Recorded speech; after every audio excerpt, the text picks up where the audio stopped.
ശബരിമല സ്വർണ്ണക്കൊള്ള കേസിൽ ഉണ്ണികൃഷ്ണൻ പോറ്റിയെ SIT വീണ്ടും ചോദ്യം ചെയ്തു. പോലീസ് ആസ്ഥാനത്ത് വെച്ച് ADGP വെങ്കിടേഷിന്റെ നേതൃത്വത്തിലായിരുന്നു ചോദ്യം ചെയ്യൽ. തിങ്കളാഴ്ചയാണ് SIT അന്തിമ റിപ്പോർട്ട് സമർപ്പിക്കുന്നത്. 2019 കേസുമായി ബന്ധപ്പെട്ട നടപടിക്രമങ്ങൾ പൂർത്തിയായിട്ടുണ്ട്. 2025 സ്വർണ്ണപ്പാളികൾ ശബരിമലയിൽ നിന്ന് പുറത്തേക്ക് കൊണ്ടുപോകാൻ ശ്രമം നടത്തിയിരുന്നു. ഈ കേസിലെ വ്യക്തതയ്ക്കായാണ് ഇപ്പോഴത്തെ ചോദ്യം ചെയ്യൽ.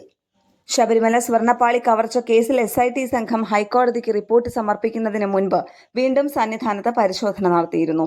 പ്രഭാമണ്ഡലവും കട്ടിളപ്പാളിയും ഇളക്കിയെടുത്ത് തൂക്കം പരിശോധിക്കുകയും ചെയ്തു. മിഥുനമാസ പൂജകൾക്ക് ശബരിമല നട തുറന്നതോടെയാണ് SIT സംഘം എത്തിയത്. തിരുവാഭരണ കമ്മീഷൻ സ്ഥലത്തെത്തിയതിന് പിന്നാലെയാണ് ശ്രീകോവിലിലെ പ്രഭാമണ്ഡലവും കട്ടിളപ്പാളിയും ഇളക്കിയെടുത്തത്.